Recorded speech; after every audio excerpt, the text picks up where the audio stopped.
Apocalypse, chapitre 12. Un grand signe apparut dans le ciel. C'était une femme enveloppée du soleil, la lune sous les pieds et une couronne de 12 étoiles sur la tête. Elle était enceinte et elle criait, car elle était en travail dans les douleurs de l'accouchement. Un autre signe apparut dans le ciel. C'était un grand dragon rouge-feu qui avait 7 têtes et 10 cornes, et sur ses têtes 7 diadèmes. Sa queue entraîna le tiers des étoiles du ciel et les jeta sur la terre. Le dragon se plaça devant la femme qui allait accoucher, afin de dévorer son enfant dès qu'il serait né. Elle mit au monde un fils, un enfant mâle, qui doit diriger toutes les nations avec un sceptre de fer, et son enfant fut enlevé vers Dieu et vers son trône.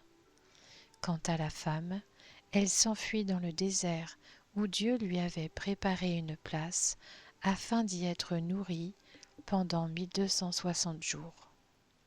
Il y eut alors une bataille dans le ciel. Michel et ses anges combattirent contre le dragon. Le dragon et ses anges combattirent aussi, mais ils ne furent pas les plus forts, et il n'y eut plus de place pour eux dans le ciel. Il fut jeté dehors, le grand dragon, le serpent ancien, appelé le diable et Satan, celui qui égare toute la terre. Il fut jeté sur la terre, et ses anges furent jetés avec lui. Puis j'entendis dans le ciel une voix forte qui disait : « Maintenant le salut est arrivé, ainsi que la puissance, le règne de notre Dieu et l'autorité de son Messie. En effet, il a été jeté dehors, l'accusateur de nos frères et sœurs, celui qui les accusait jour et nuit devant notre Dieu. Ils l'ont vaincu grâce au sang de l'agneau et grâce à la parole de leur témoignage, et ils n'ont pas aimé leur vie au point de craindre la mort. C'est pourquoi, réjouis-toi, ciel, et vous qui habitez le ciel. Mais malheur à vous, habitants de la terre et de la mer, car le diable est descendu vers vous, animé d'une grande colère, sachant qu'il lui reste peu de temps.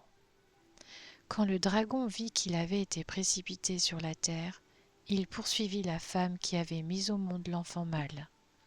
Mais les 2 ailes du grand aigle furent données à la femme, afin qu'elle s'envole au désert, vers l'endroit où elle doit être nourrie un temps, des temps, et la moitié d'un temps, loin du serpent.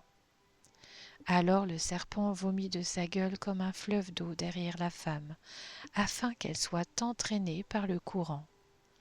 Mais la terre secourut la femme. Elle s'ouvrit et engloutit le fleuve que le dragon avait lancé de sa gueule.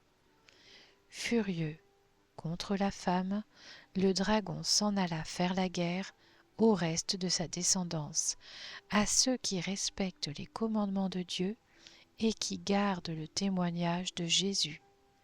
Et je me tins sur le sable de la mer.